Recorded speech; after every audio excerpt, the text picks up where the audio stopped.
this game? Where's the explosions and the guns? Where is my side bitch with the double D chest and the size 0 waist? And yeah, I think you get the joke. Let's move on. Firewatch is a narratively driven game with little on the actual gameplay aspect, with the exception of navigating a map. Sure, you press right trigger here and there, but the focus is on the characters and the story. That being said, a discussion about this game would be nigh impossible without venturing into spoiler territory.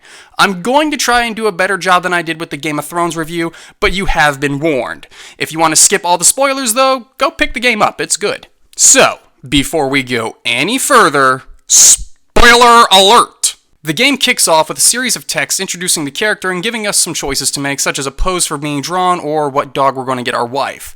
In between some of these sequences is a playable bit where you take Henry through the park. Now, I've criticized throwing text at the audience before, but each time I criticize something, I like to offer what I feel is a better solution to the criticism.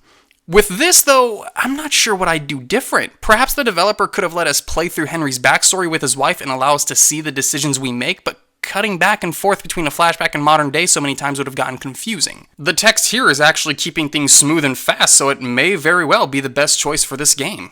Another bit from this opening I want to touch on is Henry's motivation to go be a park lookout. Henry's wife has come down with dementia, and the stress of this has caused Henry to seek solitude as he's had to leave his wife. The thing I find impressive is how the ordeal plays out. Granted, it's all in text, and I'd have loved to see this acted out, but it follows a very realistic course of events. As of this video, I've got about a year on my bachelor's in psychology, and I've been to several clinical sites where I've seen all of this play out. I've read the reports, spoken with families, and seen the dementia patients in action. The game is pretty faithful to how Henry would have realistically acted. This was pretty damn impressive to me. When the game kicks off proper, we're given our objectives via an overhead text box. I don't like this. We have the lookout tower in front of us and are told, go to the tower.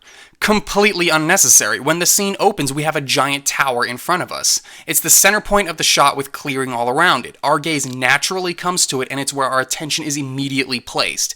It's not a big intuitive leap that I should go climb the tower.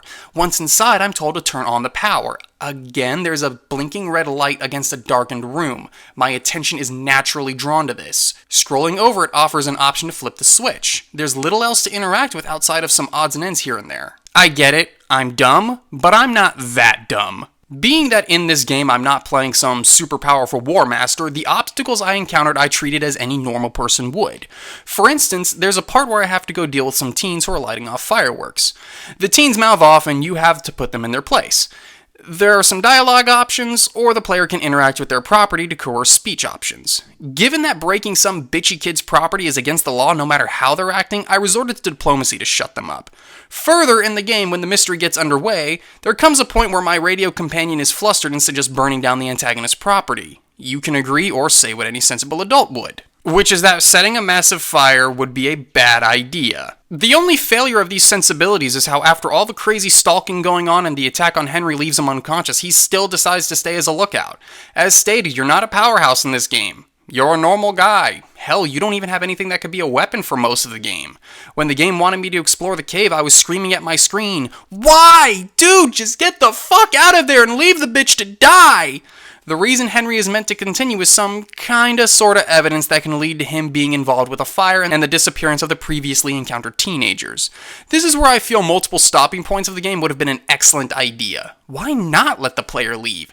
Let the player get Henry out of the park and reap the consequences. If you leave without getting to the bottom of everything, Henry is faced with legal trouble. This would give me reason to willingly sink further into the mystery. One thing you'll notice is a lack of physical appearances of characters in this game. There's clearly a limit on what the designers could do with the tools at hand, and if you look down at Henry's figure, it isn't as described elsewhere.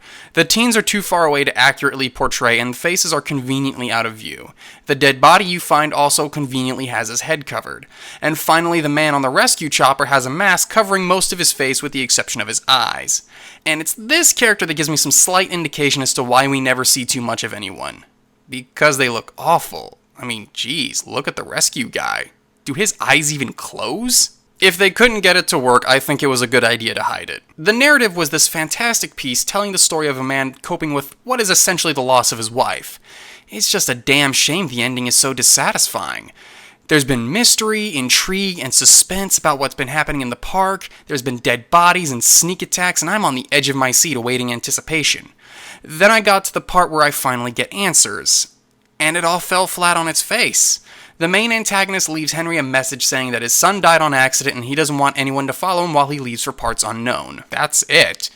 This also makes the antagonist's actions very puzzling, as if his son's death was an accident, there's no reason to assault Henry or trash his lookout.